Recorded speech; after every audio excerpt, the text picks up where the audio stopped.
JD த detective episode number 8. அம்பலத்தனுடைய இரு மகன்களும் உத்திரன் தங்கிக் கொண்டிருந்த அறையின் சாவியை வாங்கி கொண்டு உத்திரன் அறையில் நுழைகின்றனர். அப்பொழுது தனது கையில் இருக்கும் துப்பாக்கியை காட்டி உத்திரனை ஒரு மூலையில் நிற்க செய்கின்றனர். ஆல்பர்ட் தனது கையில் இருக்கும் தடியை வைத்து அவர்களை சரமாரியாக அடிக்கிறான். உத்திரன் வலி தாங்க முடியாமல் ஐயோ அம்மா என்று கதறிக்கொண்டு இருக்கிறான். அப்போது உத்திரன் மனைவியோ, ஏங்க ப்ளீஸ் எங்களை விட்டுருங்க, நாங்கள் என்ன தப்பு பண்ணோம், நீங்கள் தானே எங்ககிட்ட மிஸ்பிஹேவ் பண்ணீங்க, அதனால தான் என்னுடைய வீட்டுக்காரர் உங்களை அப்படி பண்ணார், அதுக்கு நீங்கள் பழி வாங்கிறதுக்கு இங்கே வந்துட்டீங்களா என்று கேட்க, அதற்கு ஆல்பர்ட்டோ, ஐயோ இவ்வளோ அழகாக இருந்துட்டு என்கிட்ட முன்னாடி கெஞ்சிக்கிட்டு இருக்கியே, இது நீ முன்னாடியே எங்ககிட்ட கேட்டிருக்கலாம், அப்போவே என்ன ஆப்ஷனுங்கிறத சொல்லியிருப்போம். ஆனால் நீங்கள் 2 பேரும் எங்களை மதிக்காமல் தப்பு பண்ணிட்டீங்க, அதுக்கான விளைவை நீங்கள் கொடுத்து தான் ஆகணும். அது மட்டும் இல்லை, இந்த ரூம்பை எங்கள் எதிரிகளுக்காகவே நாங்கள் ஸ்பெஷலாக உருவாக்கப்பட்ட ரூம்பு, இந்த ரூம்புக்கு ஷிப் பண்ண சொல்லி நாங்கள் தான் சொன்னோம். அதனால் நீங்கள் இங்கேருந்து கத்தனாலும் சரி கதறினாலும் சரி யாருக்கும் தெரிய போகிறதில்லை என்று கூறிவிட்டு ஆல்பர்ட் தனது கையில் இருக்கும் தடியை கொண்டு உத்திரனை சரமாரியாக அடித்து அவனை ஒரு நாற்காலியின் மீது அமர வைத்து அவன் கை கால்களை நாற்காலியுடன் சேர்த்து கட்டினான். தனது கணவன் அடி வாங்கி அழுது கொண்டிருப்பதை பார்த்த உத்திரன் மனைவியை பார்த்த ஆல்பர்ட்டோ தனது மோகப்பார்வை அவள் உடல் முழுவதும் அலைய விட்டான். அப்பொழுது, டேய் நீ பெரிய தப்பு பண்ணுறீங்கடா, நீங்கள் என்னதான் பணக்கார வீட்டு பசங்களாக இருந்தாலும் எங்களை நீங்கள் இப்படி டார்ச்சர் பண்ணக்கூடாது உத்திரன் கூற, அதை கேட்ட ஆல்பர்ட்டோ, டேய் நாங்கள் பணக்கார வீட்டு பசங்க தான்டா, அதனால தான் எங்களால் என்ன முடியுமோ அதை நாங்கள் செய்கிறோம், எங்களை நீங்கள் பப்ளிக்கில் வச்சு இன்சல்ட் பண்ணியிருக்கக்கூடாது, இப்போது முன்னாடியே உன்னுடைய மனைவியை நான் கதற என்ன பண்ணணுங்கிறத நீயே பார்த்துக்கடா என்று கூறிவிட்டு அருகில் மூலையில் அமர்ந்து கொண்டிருந்த உத்திரன் மனைவியை இழுத்து அருகில் உள்ள கட்டையில் தள்ளினான் ஆல்பர்ட். டேய் விட்டுருங்கடா, நீங்கள் இப்படி பெரிய தப்பு பண்ணுறீங்க, இந்த தப்புக்கான விலையை நீங்கள் கொடுத்து தாண்டா ஆகணும் என்று உத்திரன் கூற, ஏய் அதெல்லாம் நாங்கள் பார்த்துக்கிறோம் என்று சேகர் கூறிவிட்டு, ஆமாம் நீ என்னவோ ஆஃபீஸர்னு சொன்னல, என்ன ஆஃபீஸர் நீ, சரி எதுவாக இருந்தாலும் இருந்துக்கிட்டோம், நீ கண்ணை மூடவே கூடாது, உன் மனைவிக்கு நடக்கிற கொடூரத்தை நீ பார்த்துக்கிட்டே இருக்கணும், அதை பார்க்க நீ எவ்வளோ பெரிய தப்பு பண்ணியிருக்கங்கிறத உனக்கு புரியணும். சேகர் உத்திரன் அருகில் நின்றான். அப்போது ஆல்பர்ட் உத்திரனுடைய மனைவியை கட்டிலில் தள்ளி அவர்களுடைய மேலடியை கலைந்து எறிந்தான். பின்பு தன் ஆடையை கலைந்து விட்டு அவள் மீது பாய்ந்தான். உடனே அவன் தனது இச்சைகளை தீர்த்து கொண்டு எழுந்தபோது, அண்ணா இவன் ரொம்ப நல்லா இருக்கா, என்னுடைய வேலை முடிஞ்சிடுச்சு, இப்போ நீங்கள் பார்க்குறீங்களா என்று தனது அண்ணனை பார்த்து கேட்க, சரி இவன் கண்ணை மூடாமல் தான் இருக்கான், தன்னுடைய மனைவிக்கு ஏற்படும் கொடூரத்தை இவன் இன்னும் நல்லா பார்க்கணும், இவன் கண்ணில் இரத்த கண்ணீர் வரணும், அதுக்கு இவன் கண்ணை மூடாமல் பார்த்துக்கோ என்று கூறிவிட்டு சேகரும் தன் இச்சைகளை தீர்த்து கொள்ள உத்திரன் மனைவின் அருகே சென்றான். அதை பார்த்த உத்திரன், ஐயோ என்னால் எதுவுமே பண்ண முடியல, ஏன் எனக்கு இவ்வளோ பெரிய கொடுமை, நாங்கள் என்ன பெரிய தப்பு பண்ணோம், இவனுங்க என்கிட்ட இன்டிசென்ட்டாக நடந்துக்கிட்டானுங்க, அதுக்கு நாங்கள் தட்டி கேட்டோம், அது ஒரு தப்பா, கடவுளே எங்களுக்கு ஏன் இப்படி ஒரு கொடுமை என்று கூறிக்கொண்டு தனது கண்களில் கண்ணீர் வழிய அங்கு நடக்கும் கோர சம்பவத்தை பார்த்து கொண்டிருந்தான்.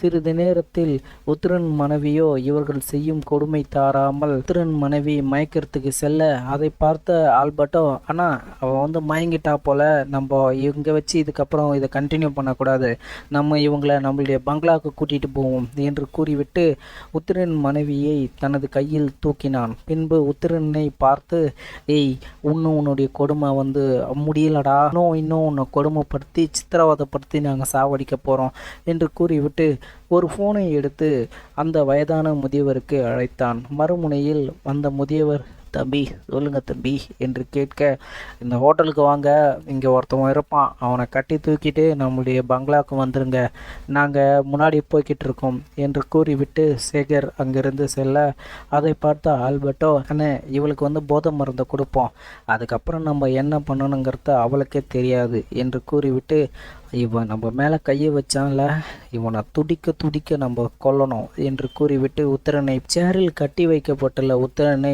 எட்டி முதுகில் ஒரு மிதித்தான் ஆல்பர்ட். சேர் தள்ளி உத்திரன் கீழே விழ இங்கு நடக்கும் கோர சம்பவங்களை யாரும் அறியாமல் அந்தந்த அறையில் தூங்கிக் கொண்டிருந்தனர்.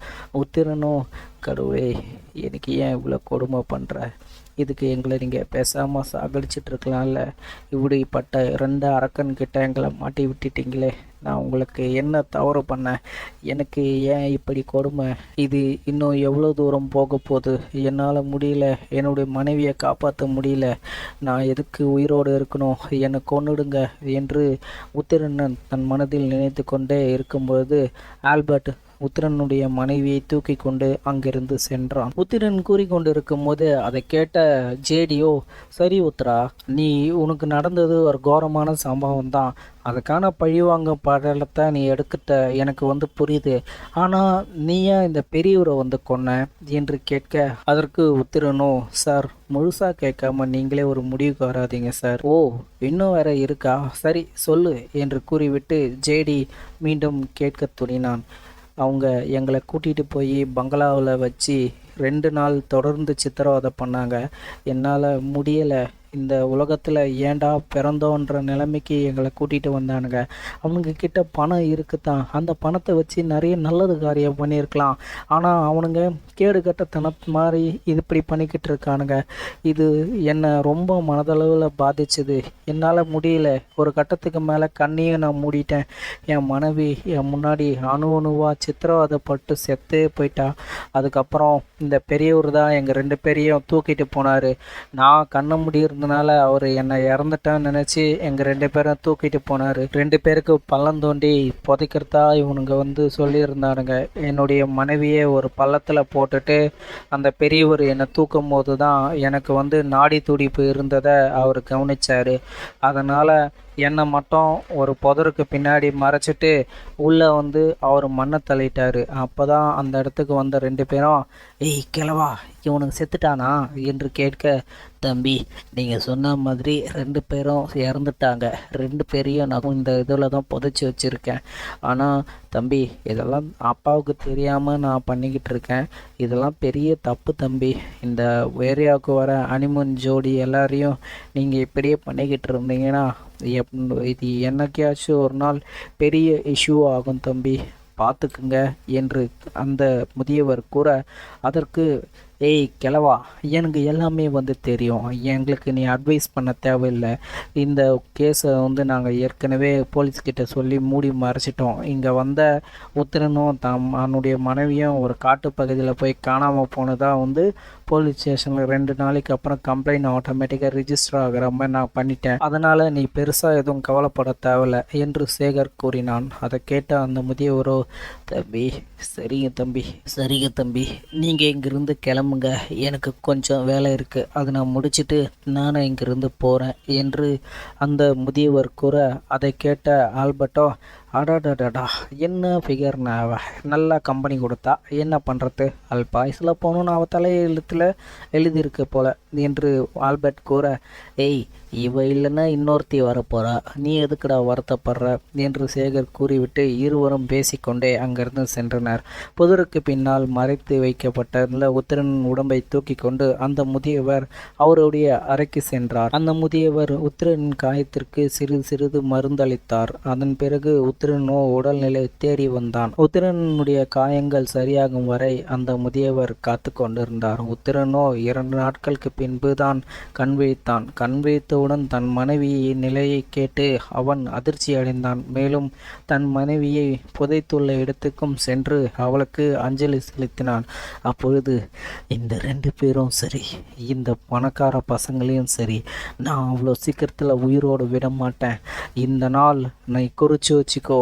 என்னைக்கு நீ செத்தியோ இன்னும் 1 வருஷத்துக்குள்ளே அவனுங்களுடைய உடலை இதே இடத்துல நான் புதைக்கிறேன். அப்படி புதைக்கலன்னா உன்னுடைய கணவனாக நான் இருக்க தகுதி இல்லாதவன்.